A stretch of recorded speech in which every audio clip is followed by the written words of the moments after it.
I'll just cover the agenda right quick. We don't need into that.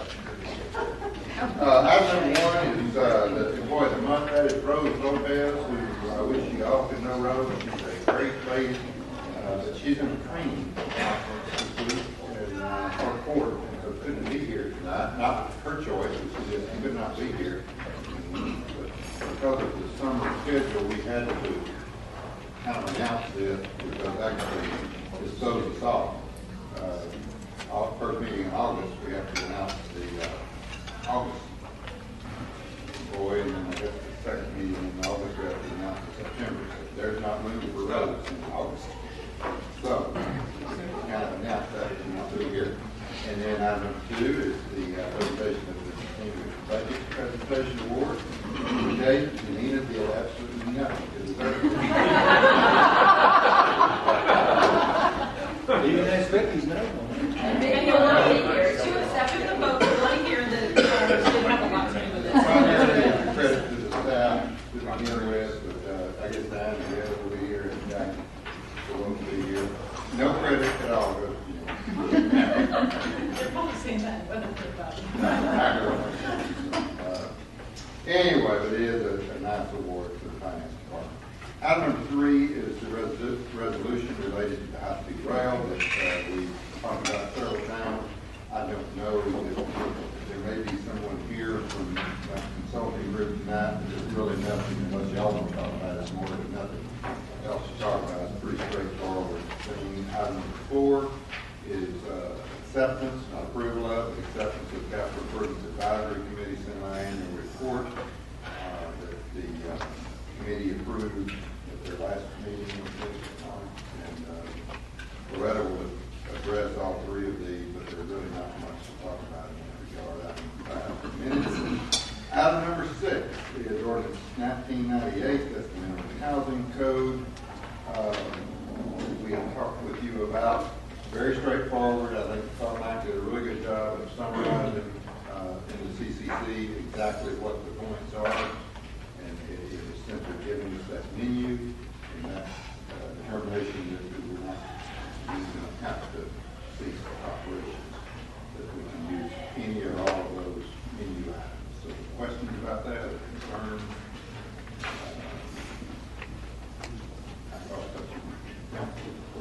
You look in deep thought there. Dreaming about the cake. Number 7 is the bond issue that we've already talked about. Item number 8 is bid number 00613. That is the reclaimed water deliveries.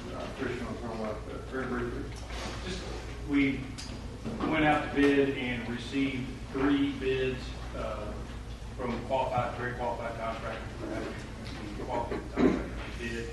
The low bid and what we're asking you to award is to Crescent Constructors. That was in an amount of $3,217,000 low bid. That was over what the budget estimate was in the project cycle. So we worked with the contractor to slightly reduce the scope and value engineer some pieces. And so your action requested tonight is to award the bid for a total of $3.217 million, but also change order, which would be a deduction of $256,242 for a total net amount of $2.9 million, and authorize the city manager to negotiate and execute the contract with Crescent. You'll also see that we've asked you to authorize a contingency in the amount of $150,000. This bid was based on a unit price lump sum piece, and obviously we have a full set of plans, but we want a little bit of contingency in case encountering things. It's a pretty good size and scope project that we're doing. So again, as Gary said earlier, this phase has the pump station in it. And that's really what is the majority of the cost here. That is about $1.8 million of the total bid is involved. I know our consultant had made comment that this company had put in funds before and they had to get through bill and do those. Have they done work in our city before, Crescent? We have not done any work with them. They're out of Richardson, and they gave us a very, very, very long list of of work that has been done in this area. We call many of those, and they have a very good reputation. They had done some work that the consultant, that the service consultant with those projects with, so the consultant had first-hand knowledge of them. They've been with us a long time. I think about their surety company with travelers. And there are several things there to tell you that they're good. Very good.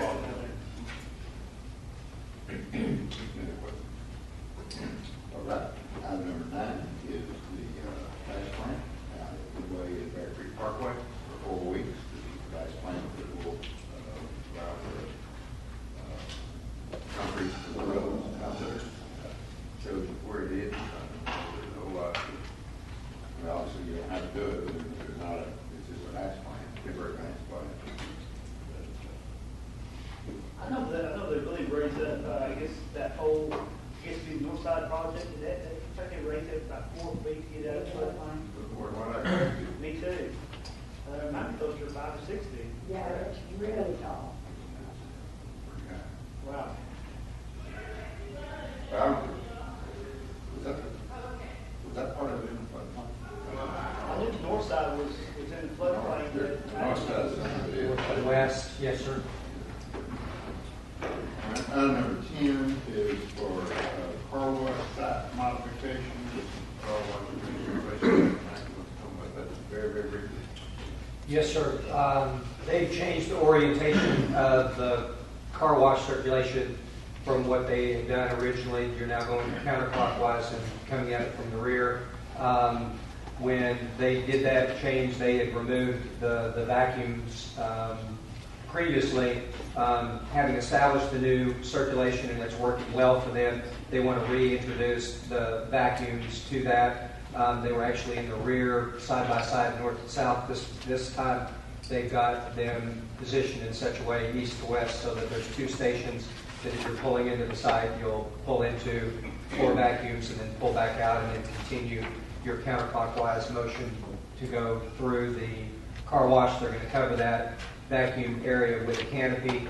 The vacuum area that would be closest to the area here, that is no closer than what was originally approved when the site plan was first adopted several years ago. What was your reason for flipping it?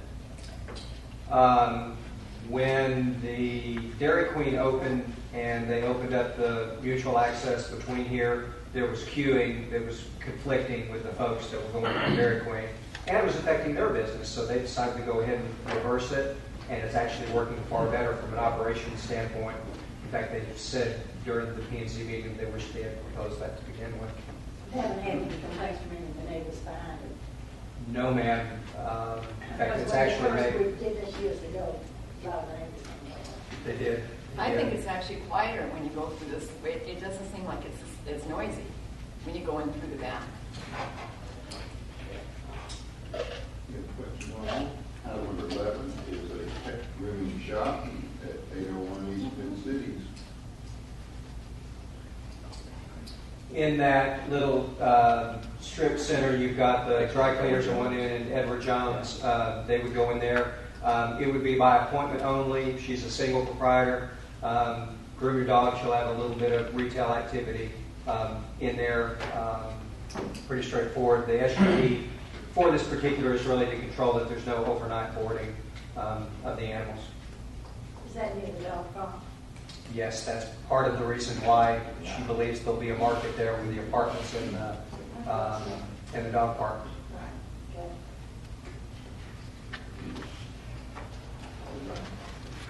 Item 12 is the church down there, the Sikh temple. Y'all will recall that when that SUV came through, it didn't specifically call out the details of the pastoral residence. It simply does that. It specifies where it is and that it's a single family. Restricts it to the size is 1,200 square feet. Yes, sir. So that's it. It's doing exactly what we told you to do to tighten that up a little bit, P&Z approved. And then item number 13 is the board and commission appointments. Recall that is on the PDA. That is simply moving, the recommendation is simply moving the alternate number 1 to his current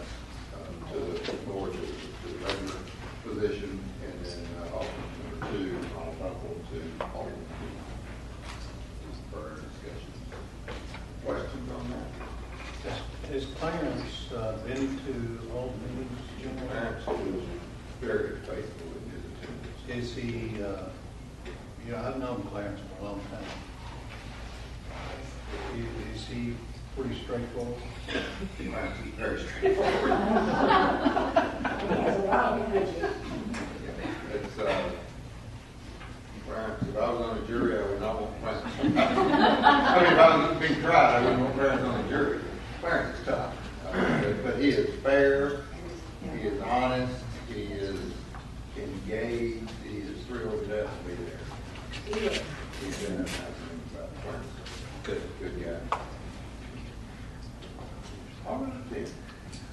Let's talk about email in our debate in a few minutes, and then we'll go to closed session and have the opportunity for y'all to discuss with the attorney questions you may have on public information or open meetings, because there's some implications to email. As we have told you several times, this is most recently came up in our town hall meeting. And it's one of the many, many things we deal with that seems like it is oh so simple. Just put an email address out there. But it is, it's not nearly as simple as it seems. And so we had already been working on this for quite some time. And it's not really earth-shattering, but it's stuff we had to work through with staff and with the attorney to make sure that we can monitor that work. We can maintain the open records, the retention, and the technicalities of it, and we make sure y'all understand the caution that has to be used in things such as forwarding email. We'll keep y'all out of trouble and keep the city out of trouble. So, let's see. That's a pretty good introduction. That's all I had written down. Oh, you want to know something? I did. Okay. As Gary said, we did have some challenges or concerns with regard to email. Most of it, I think, was probably administrative behind-the-scenes stuff and how we were going to deal with issues as they relate to the Public Information Act, records retention, and also accessibility to the records as well. So staff has met, Betsy and Danny and Gary, Loretta, and myself, and kind of talked through those things and feel like we've got a pretty good idea of how to handle it kind of behind the scenes, if you will. Gary brought up the Open Meetings Act. We don't have to tell you that that is definitely a concern with regard to forwarding messages and replying all. So you just have to be aware that please don't do that. Even if it's to one council member, it gets into that daisy chain and there are implications involved from that. So just have to be cognizant of that. It's not staff's intent to monitor at all the email addresses. We simply will capture them on our servers so that we have access to them should we ever be asked to produce them. Now that brings up a good point. Another issue with regard to the Public Information Act. The Texas State Library has established retention periods for records. Emails are not a record series. Record series are identified based on the content of the email. Most of what you're going to be getting in your email, I expect, will be transitory in nature, maybe setting up lunch meetings, etc. And they're just kept as long as they're administratively valuable. That's not a big deal. But when you get in the areas, maybe you get a complaint come in, those have a longer retention period. So I don't know how I would recommend at this point that you go forward with deciding, or actually just contact me if you have a question on a retention issue on an email, and just leave it there. I do have a one-page summary that the Texas State Library puts out that kind of covers a lot of common record series, if you will, that you would get an email, and it gives you just a little quick snapshot that says you need to keep it for this long. So please just don't delete those, or you can set up folders in there and move them over to. That's just something you have to be aware of. We talked about issues with spam, and I'm going to let Betsy talk about that a little bit more. We had kind of contemplated a couple of different ways that we could put your email address on the website. The form is probably the safest way to do it, but it doesn't really publish your email address, and it doesn't really give the impression that you're getting it. So using your email address. And what happened, and my technical term for it is spam bots, I guess, but there are crawlers that'll look on web pages specifically for email addresses. So you are probably going to get a lot more email than you ever wanted. Dan's filter does a really good job of filtering spam, so hopefully that'll be kept to a minimum. Just be prepared for some of that, and just, you know, some of that stuff. It's just like your email at home, you just delete it. You just got to work your way through it. Because on my diet, I can't have spam. No spam. So Dan will tell us how this, not the details of how it's going to technically be done, but what you're going to need to do to get it changed over, your email, and I'm telling you this, like, it's really y'all's decision. But what we have in mind is, right now, mayor at CX, mayor at Euless.CX. What is it? Well, it's something like that. I never read it. I don't. But, and I have her blocked from my.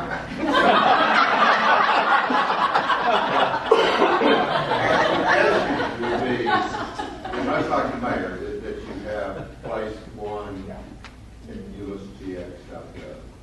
And that way we can keep up with it. The example I gave the town meeting the other night, the tragedy of this Mickey is that the stuff that she had in her email is still subject to open records. And, but we don't have access to it, so we need to be able to keep up with that. So EulessCX.gov, but when, after you've done what Danny's going to tell you you need to do, assuming that y'all agree with this, then you need to stop using your existing email addresses for city email, any business-related email. So that name will go. We will set up the accounts, which is fairly simple. It'll just take a few hours to do that, get everything configured.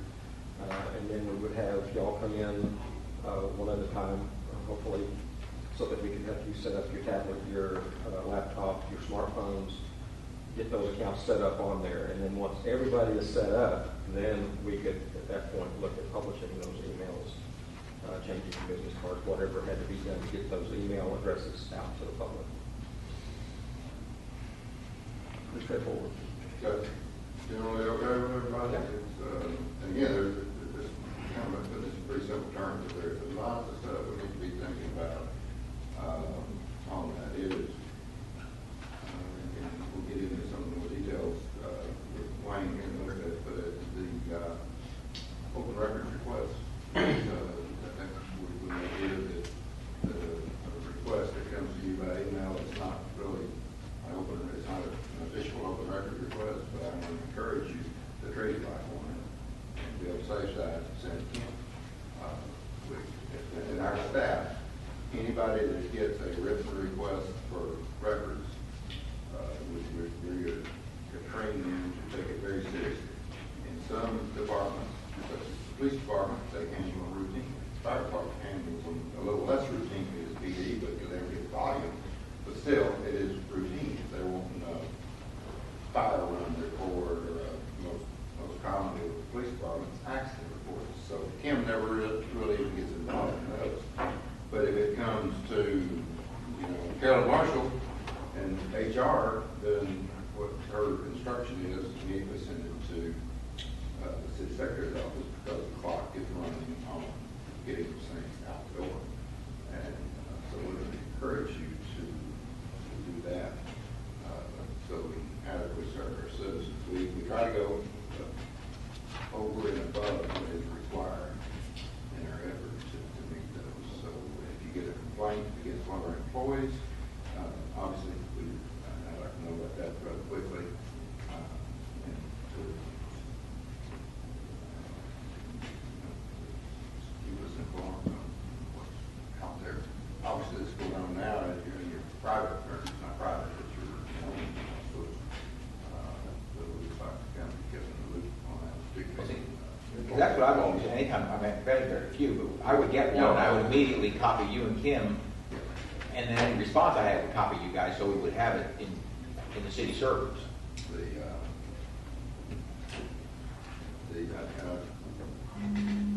daisy chained emails are a serious concern, but, and we're not having that, but it's just something, it's awful easy to, we even talk to our own employees about not getting reply all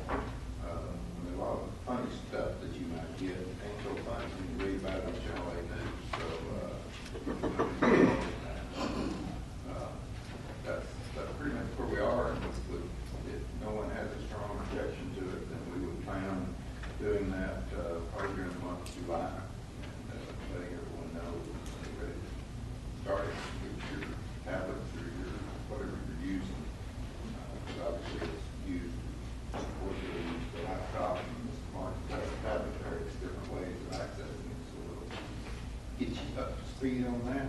Some questions? How does this go and affect our calendar? It will have no effect on the calendar.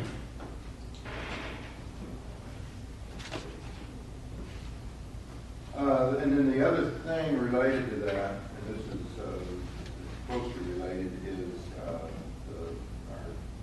I think we generally think we got to work it out with Kyle as far as the line access, but I think we will also assign a phone number to y'all, each an individual phone number that you'll be able to publish that will voicemail you have access. The numbers we have back there already, those are all separate numbers. That's, yeah, we got to get them. Whatever number that is. We'll give you more information on that, but it's something we think about. So, with that, Mayor, I think we're ready to